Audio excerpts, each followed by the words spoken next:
Vengaya Vethakozhambu. It's one of the delicacies of the south of India. Goes best with hot rice and sesame seed oil. For the side, you can always make some beetroot sabji, or you can make some spicy aloo curry. And let me show you how to make this gravy in my style. These are some shallots I found yesterday at the grocery store. This is about 9 shallots.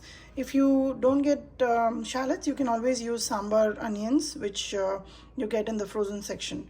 So I'm going to go ahead, peel and chop this.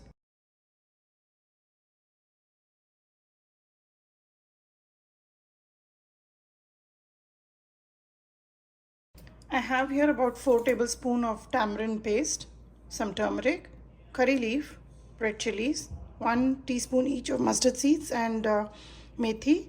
I have the chopped shallots and the korambu mulaga podi, which I recently made, and the video is up there. I'll provide the link for it. Let's start making onion vethakozhambu. I'm using an earthenware today, and I've added about 4 tablespoons of sesame seed oil. Add about 1 cup of warm water and squeeze the pulp out of the tamarind. Once the oil is hot, add the mustard seeds first. And as it pops, you can add the methi seeds, followed by the red chilies. Break it into pieces and add it.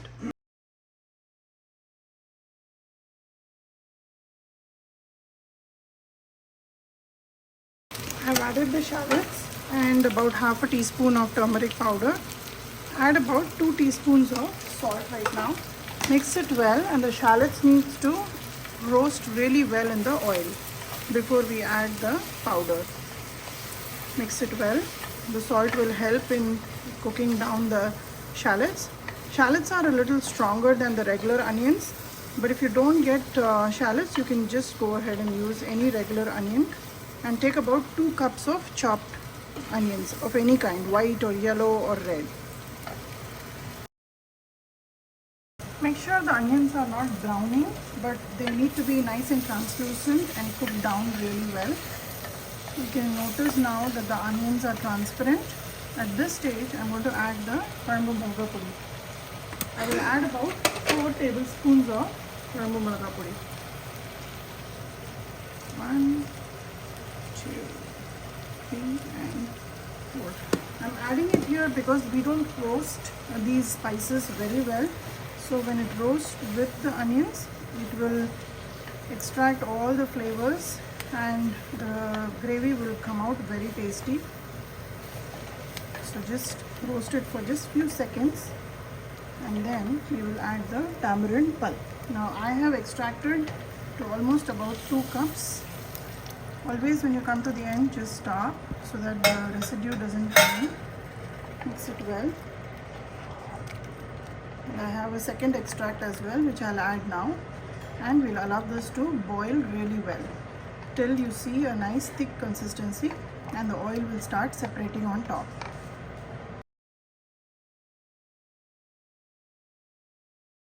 If you're using ready-made tamarind paste, make sure you use about 5 tablespoons of tamarind paste, because that is more lightly concentrated, whereas the one that I'm using is the pulp that I've made at home and I extract every time I require.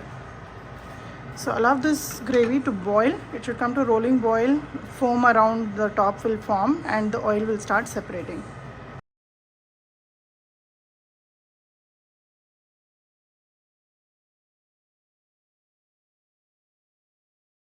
Once the gravy is starting to boil, you can see the foam around the top. Reduce the heat to medium and let it boil for about 7 minutes. Put it on the clock. It's this stage when you see the foam coming up and you can also see the oil separating. I'm going to add 1 full tablespoon of jaggery, which is vellam, and I will taste for salt, seasoning in this, and add more salt if I require. This gravy is almost ready. I'm going to allow this to cook for another 5 minutes. The gravy requires just about half a teaspoon more of salt. I've added that. Mix it well and let it boil for 5 minutes. You can set it on the clock. The gravy has been boiling for another 5 minutes. You can see the texture. It's nice and thick. If you want it more thick, you can allow this to boil for some more time, but I'm going to stop at this stage. I'm going to turn off the gas first and then pour about 2 tablespoons of oil on top. And here I'm going to cover it. Let all the flavors be within this vessel. These are just few curry leaves which I've air dried, and I'm going to add this also and close it up. Vengaya Vethakozhambu is ready to serve. The onion gravy. This is a perfect balance of sweet, sour and spicy. Give it a try and let me know how this turned out for you.